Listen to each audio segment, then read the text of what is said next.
하나님의 말씀은 에베소서 6장 1절부터 4절 말씀까지 같이 읽도록 하겠습니다. 자녀들아, 주 안에서 너희 부모에게 순종하라. 이것이 옳으니라. 너희 아버지와 어머니를 공경하라. 이것은 약속인 첫 계명이니 이로써 내가 잘되고 땅에서 장수하리라. 또 아이들아, 너희 자녀들을 노엽게 하지 말고 오직 주의 교훈과 훈계로 양육하라. 아멘. 출애굽기 20장 14절에 보면 10계명 중에 5번째 계명의 말씀이 내 부모를 공경하라. 그리하면 내 하나님 여호와가 내게 준 땅에서 내 생명이 길리라. 이렇게 말씀을 하셨습니다. 그 말씀을 오늘 사도 바울은 에베소서 6장 1절, 2절, 3절에서 주 안에서 너희 부모에게 순종하라.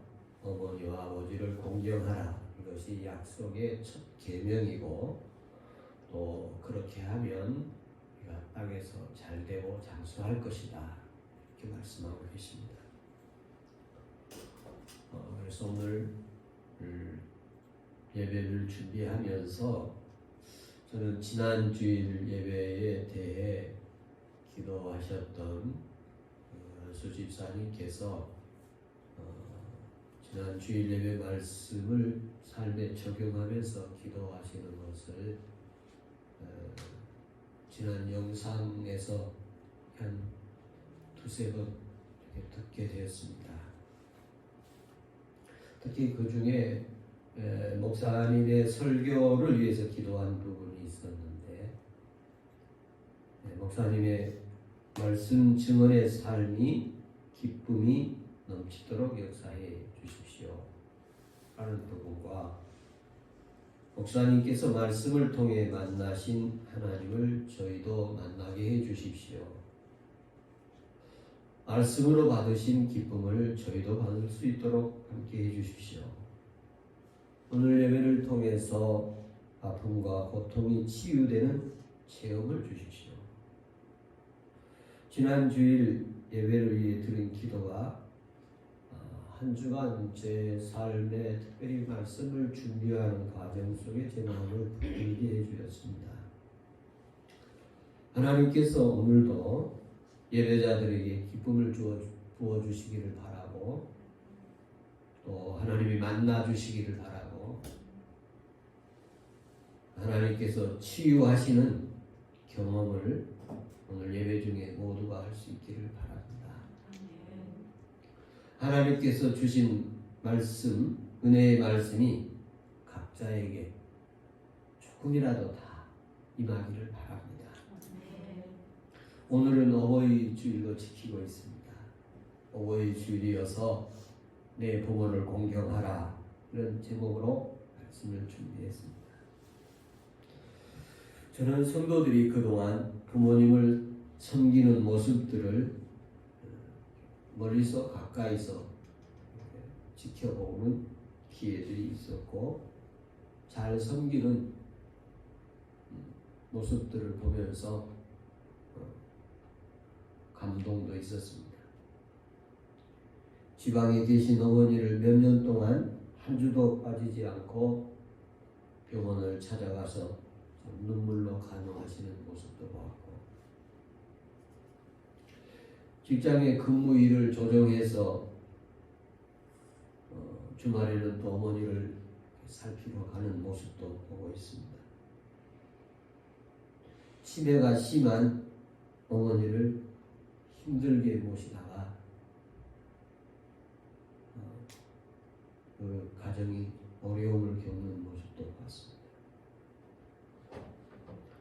부모님의 거처를 마련해주고 생활비를 전부 지원하면서 어머니를 보살피는 가정도 봤습니다. 부모님을 옆집에 모시고 간호사와 간병인 24시간 상주시키면서 부모님을 돌보는 분도 봤습니다.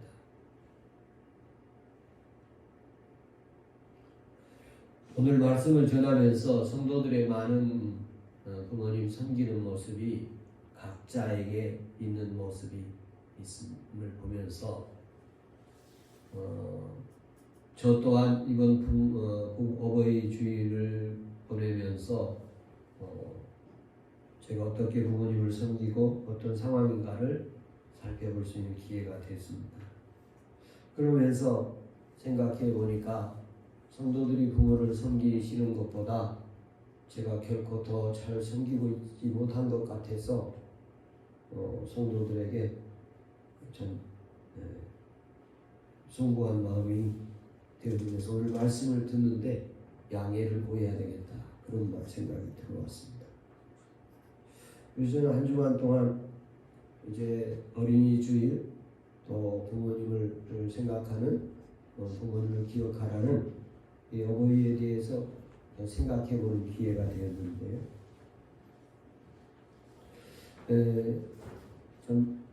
제가 갖고 있는, 제가 경험하고 있는 제 울타리의 이 얘기를 하게 될 텐데 너그러운 마음으로 이해하면서 들어주시면 좋겠습니다. 저는 이번에 육신의 부모님을 만나야겠다. 그리고 마음의 느낌 속에 있는 이야기를 나누면서 사소한 생활의 얘기를 나누면서 갔다 와야겠다. 그리고 공감할 수 있는 시간을 가지면 좋겠다, 이런 생각이 들어 부모님을 찾아뵙기로 했고, 찾아뵈면 무슨 얘기를 해야 될까, 그런 생각을 해보면서 일상생활에 사는 사소한 이야기들을 나누고 감사를 표하고 잘 섬기지 못해서 죄송함이 있다는 표현을 해야겠다, 그런 마음을 가지고 이제 가게 되었습니다. 그러면서 제 자신을 돌아보니까 금년에는 저도 부모로서 또 새로운 면이 있더라고요. 2021년 어버이날은 제게 새로운 모습이 있었는데, 제가 할아버지가 돼가지고 어버이날을 맞이하는 첫 번째 해가 됐더라고요. 그래서 자식이 결혼해서 아이를 양육하는 모습을 이렇게 지켜보게 됐습니다. 어린아이가 자라가는 모습을 지켜보면서 자식 키울 때 생각이 났습니다. 제 생각이 나면 요즘에 사모가 아이를 키우는데 자식을 열심히 도와주고 있어요. 제가 보기에는 그 일이 아주 직장처럼 다니고 있는데, 갔다 오면 그냥 바로 잠을 자요.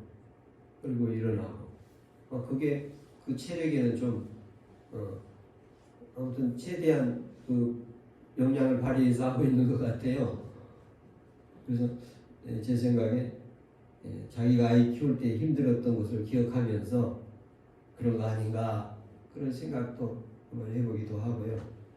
또 저도 이제 목회를 하면서 목회자로서 부모님을 잘 모시라, 아이들을 잘 키우라, 그런 얘기를 하고 있는데, 제가 애들을 정말 잘 키웠는가, 또 부모님을 잘 모시고 있는가, 이렇게 돌아보는 그런 시간인데요. 어떤 목회자들은 목회도 잘하면서 부모님도 잘 모시는데, 목회도 잘 못하면서 부모님도 잘 모시지 못하고 있지 않은가, 그런 생각을 이렇게 하면서 부모님, 형제들, 또 자녀들에게 걱정하지 않게 만드는 목회자가 돼야 될 텐데, 그런 마음을 가지면서 말씀을 준비했습니다. 제가 순서를 먼저 제가 방문했던 순서대로 말씀을 이렇게 나누려고 준비를 했습니다. 먼저 장모님에 대한 이야기입니다. 저희 장인어른이신 이병렬 집사님은 79세로 2009년도에 별세를 하셨습니다. 장모님은 김복실 권사님이십니다. 올해 91세이시고요. 그럼에도 불구하고 혼자서 잘 생활하고 계십니다. 김복실 권사님은 1919년 목회를 하시던 김자순 교육자의 막내딸로 태어나셨습니다. 그 김자순 교육자는 평양신학교를 다니면서 목회를 하셨던 분이십니다. 1930년 남평교회로 부임해서 한국인으로서는 그 교회의 첫 번째 전임 사역자가 되었습니다. 남평교회 100년사에 보면 김자순 교육자에 대해서 표현한 부분들이 있는데 그분이 사역할 때 교회가 가장 부흥했다고 기록을 하고 있습니다. 남대리 선교사란 분이 계시는데 조선선교 20주년 기념식을 1931년 남평교회에서 김자순 조사가 사역하고 계실 때 시행하고 있던 모습이 기독신보 기사와 사진이 있음을 제가 볼 수 있었습니다. 이 김자순 교육자는 김복실 권사님이 2살 때 1932년 웅포라는 지역에서 사경회를 하다 쓰러지셨고 서브란스 병원에 가서 수술을 받다가 회복하지 못하시고 돌아가셨습니다. 김복실 권사님은 정신학교를 다니면서 김필래 교장 선생님에게 많은 사랑을 받았다고 합니다. 정신학교 다니면서 음악에 대해서 열정이 많아서 아주 음악을 많이 훈련받는 그런 이야기를 들었습니다. 당시에 아주 유능하셨던 분들이었어요. 김혜란 교수, 정훈목 소프라노, 금난세 씨 아버지이신 김수연 교수, 이관욱 교수 등에게 레슨과 사사를 받았고 또 김홍수 화백에게는 미술을 배우기도 했고 박목월 선생에게는 문학을 배우기도 하셨다고 들었습니다. 미국 교회의 여성교회로부터 학용품과 옷과 학비를 받아서 공부를 했었고 대학까지 다닐 수 있도록 지원해 주기로 되어 있었는데 6.25 전쟁으로 인해서 중단되었다고 얘기를 들었습니다. 김복실 권사님이 영락교회 여성교회에서 성가대라든지 여러 곳에서 충성스럽게 봉사하시고 사랑의 교회 개척 초기 시절에 초대 권사로 교회가 건축되는 일에 앞장서기도 하셨고 그랬던 그 이야기를 들었습니다. 김자순 그 조사의 손자이신 서울대학교 경제학 교수이신 김시영 박사와 함께 매년 김자순 조사의 추모 예배를 드렸고 80주기의 추모 예배를 기념하기 위해서 그분의 발자취를 찾아서 사역했던 교회들을 찾아서 기록으로 남기고 초고를 헌정하기도 이렇게 했었습니다.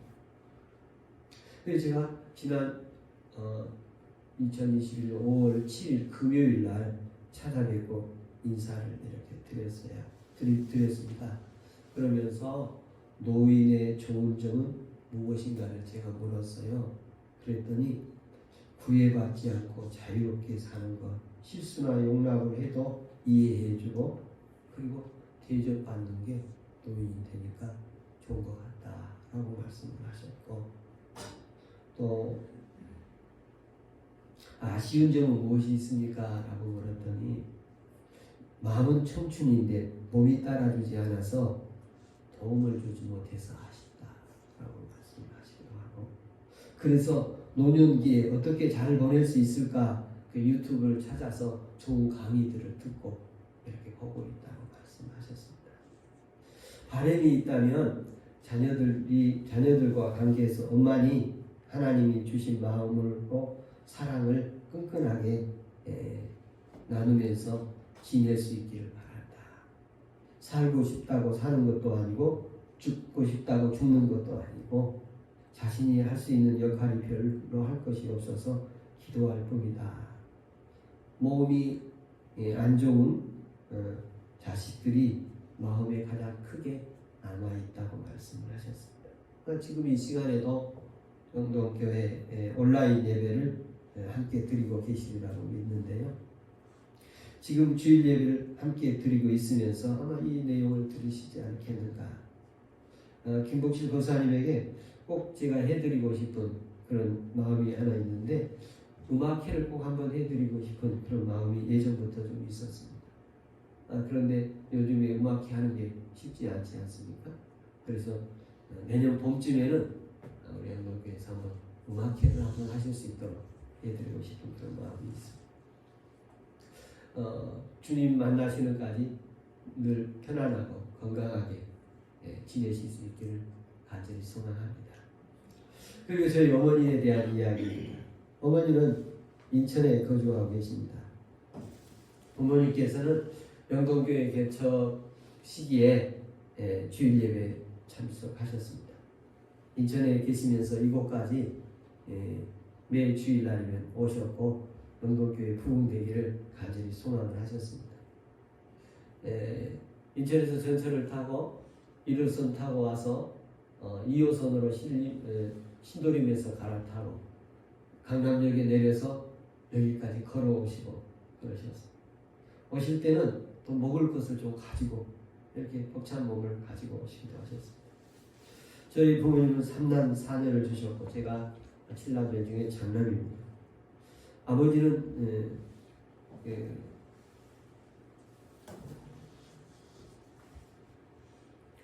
김부용 집사님이신데 2013년도에 82세로 별세를 하셨습니다. 어머니 김생자 권사님 올해 89세입니다. 지금 인천에 계십니다. 2주 전에 어머니 찾아뵙고 오늘 오후에 다시 찾아뵙기로 했습니다. 저희 어머니는 아버지가 돌아가신 후에 혼자 계시기가 힘들겠다고 하시면서 사시던 아파트를 임대하고 여동생들의 집을 이렇게 여동생들의 집에서 어머니를 여러 해 동안 이렇게 모셨습니다. 그리고 여동생들이 모시다가 이제 아들 삼형제가 한 4개월씩 안아서 몇 번 모시기로 했습니다. 그러다 몸이 좀 불편해서 병원에도 좀 다녀오시고 또 힘들어서 요양병원에도 잠시 또 가시고 그래서 자녀들에게 같이 있는 머물면서 같이 계시는 게 어머니하고 같이 있는 시간들이 점점 짧아지고 병원에 가는 횟수가 점점 더 자주 있어지고 하는 그런 상황에 있습니다.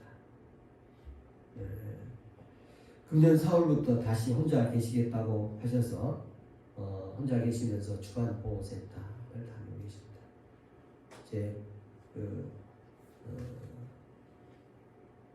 남동생의 부인인 예술 씨가 주간보호센터를 운영하고 있는데 그곳에 다니면서 계십니다. 식사는 그곳에서 다 해결해 주시고 저녁이면 혼자서 잠을 자는데 한 달쯤 계시더니 다시 외롭기 시작하시니까 봐요. 내가 7명의 자식을 낳았는데 혼자 이렇게 있어야 하나 하면서 우울해하신 것 같습니다. 1년에 한두 번씩 응급실에 가시는 모습이 이렇게 이어지고 있는데 고혈압도 있고 치매 모습도 좀 있고 지난해부터는 폐렴기도 있고 폐약물 물도 차오르고 그래서 입원하여 치료도 받고 지금도 여러 가지 약들을 복용하고 있습니다. 이렇게 돌아보면서 그래도 그 연령에 비해서 건강하시게 잘 계시고 있고 식사도 잘 하셔서 감사하고요. 특히 어머니는 아주 순수하시고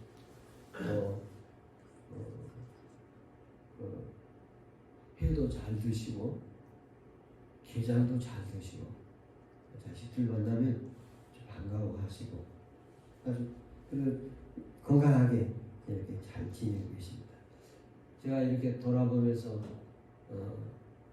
좀 책임을 넘기는 것 같이 들릴 수도 있습니다만 어머니가 가장 편안해하는 사람들은 딸들이 아닌가 하는 그런 생각이 들었습니다.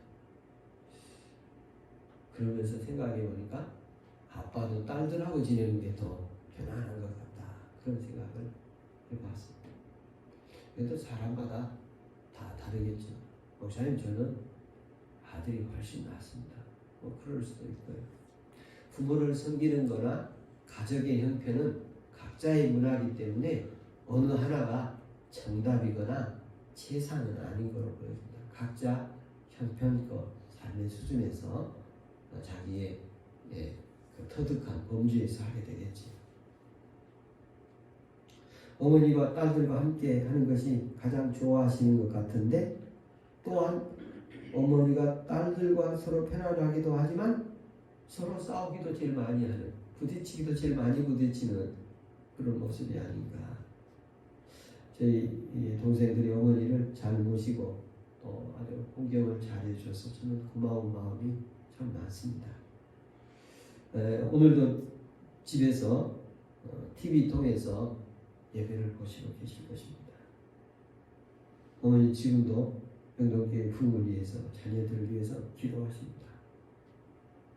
노년에 몸이 아프지 않고 건강하기를 바라고, 외롭지 않기를 바라고, 또 경제적으로, 재정적으로 궁핍이 없이 늘 편안하게 건강하게 살기를 기도하는 마음입니다. 그리고 하나님 아버지의 마음에 대해서 준비했습니다. 하나님은 우리의 아버지이십니다. 이사야 63장 16절에 보면 주께서는 우리의 아버지시라. 아브라함은 우리를 모르고 이스라엘은 우리를 인정하지 아니하여도 오직 우리 하나님은 우리의 아버지시라. 하나님은 우리의 아버지이신 줄로 믿습니다.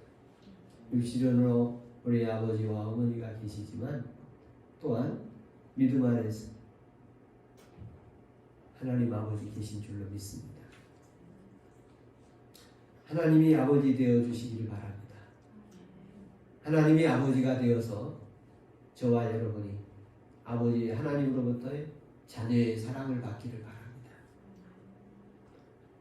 하나님 아버지의 사랑, 사람들이 몰라주고 사람들이 인정하지 않을지라도 내 마음에 하나님 아버지이십니다. 이런 신앙이 분명하기를 바랍니다. 내가 하나님을 잘 섬기지는 못하고 불효자일지라도 하나님은 내 아버지이십니다. 내가 세상에서 아버지 품을 떠나가서 살지라도 하나님은 내 아버지이십니다 하는 그 믿음의 마음이 우리 모든 예배자들에게 하나님의 자녀로서 하나님을 아버지로 모시고 사는 은혜가 있기를 바랍니다.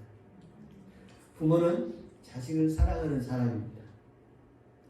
못난 자식을 더 사랑하는 부모인 것을 봅니다.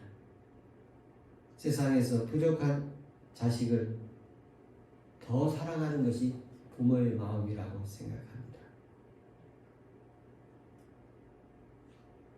하나님 아버지의 사랑도 마찬가지라고 느껴집니다. 하나님 아버지는 마귀의 자녀였던 우리를 하나님 자녀로 삼으신 분이시요, 세상에 속하여서 육신을 위해 살고 있던 영혼을 하나님 나라를 위해 살도록 믿음 안에서 살아가도록 하나님 자녀로 삼아주셨습니다. 자만하고 오만하고 교만한 인생을 그래도 한없이 사랑하시는 분이십니다. 하나님은 우리 아버지시오, 우리를 그 사랑에서 끊을 수 없도록 한없이 사랑하시는 분이신 줄로 믿습니다. 자기의 아들을 주시기까지 사랑하신 분이라고 말씀하십니다. 여러분, 사람이 살아가면서 자식을 사랑하는 것을 경험하게 될 건데, 이번에 제가 뉴스를 보면 한강에서 젊은 의대생이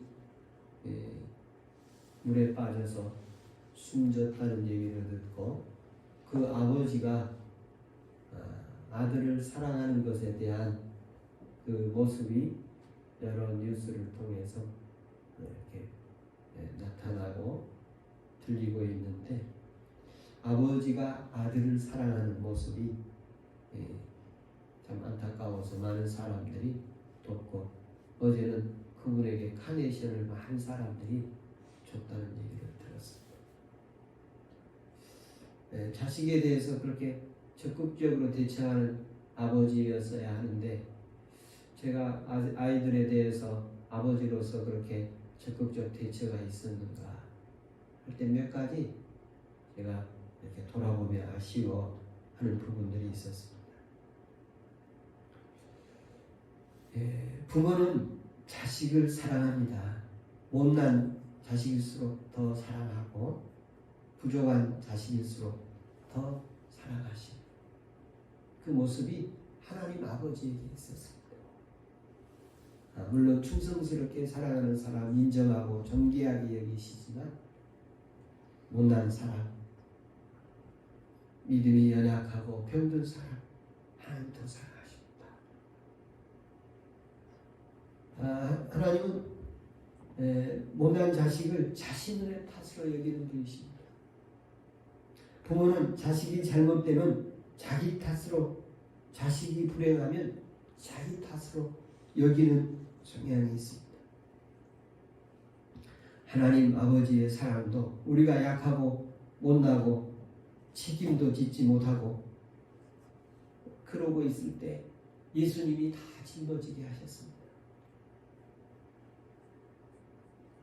하나님 아버지는 우리가 알지 못하고 무지하고 역할도 제대로 못하고 감당해내지 못하고 있을 때 예수님 보내셔서 대신 십자가 지게 하시고 우리를 살리신 분이십니다.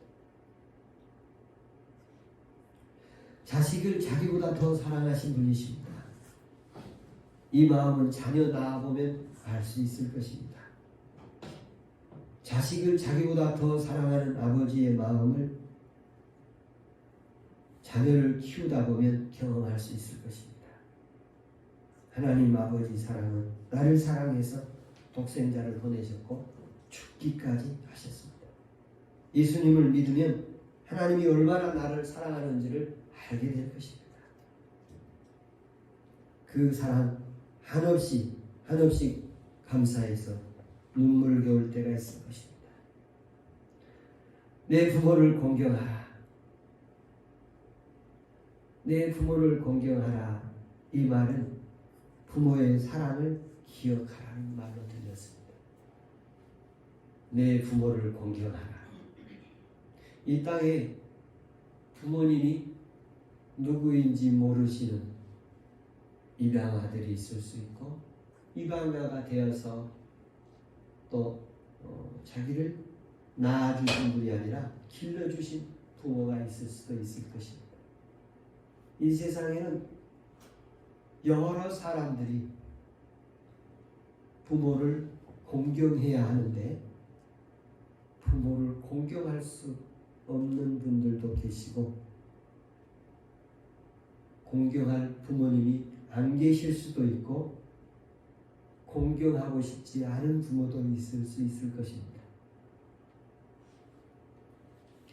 부모를 공경할 수 있도록 구조가 형성되어 있다면 그래도 복받은 사람입니다. 부모를 공경하라는 말은 부모의 사랑을 기억하라. 부모의 사랑을 이번 주간에는 하루에 한 번씩이라도 기억해 봤으면 좋겠습니다.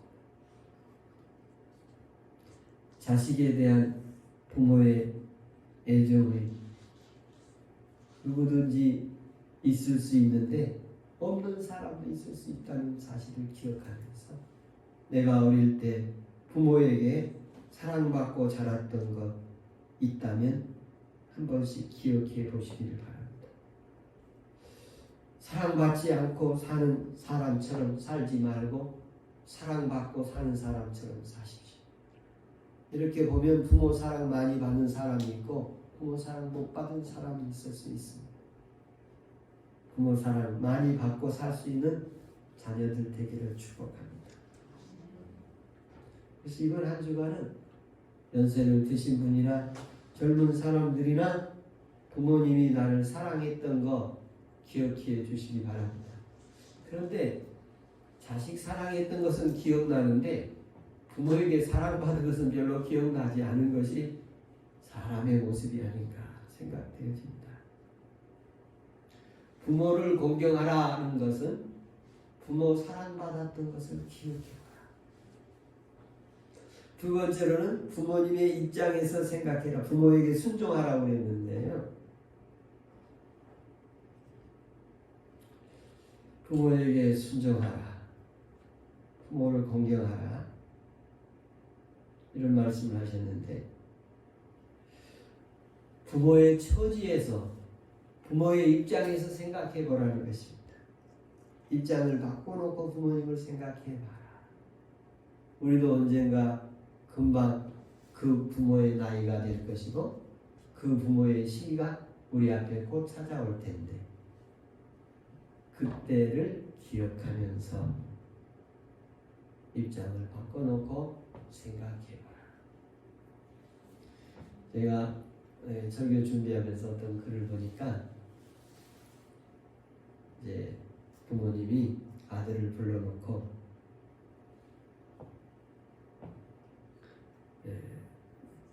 저 새가 뭐냐?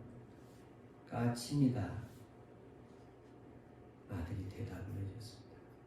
조금 있다가 아버지가 야, 저 새가 뭐냐? 물어보니까 까치라고 해드렸지 않습니까? 조금 있다 세 번째 아버지가 야, 저 새가 뭐냐? 그러니까 가르쳐드려도 모르십니까? 까치라고 말했지 않습니까? 하면서 투덜대는 아들에게 아버지가 일기장을 가지고 나와서 아들에게 보여주면서 우리 아이가 까치가 무엇냐고 묻는다. 그래서 까치라고 대답을 했다. 또 묻는다. 까치라고 대답을 해줬다. 또 묻는다. 까치라고 묻는다. 그날 23번을 까치라고 알려줬다. 그런 이야기를 봤습니다. 제가 요즘에 부모님과 얘기를 하다 보면 같은 얘기나 자리에 맞지 않다고 생각하는 얘기를 하는 모습을 두세 번만 들으면 곧 음색이 달라지게 반응하는 자신의 모습을 보게 됩니다. 부모를 공경하라. 부모의 처지에서 입장에서 생각해봐라.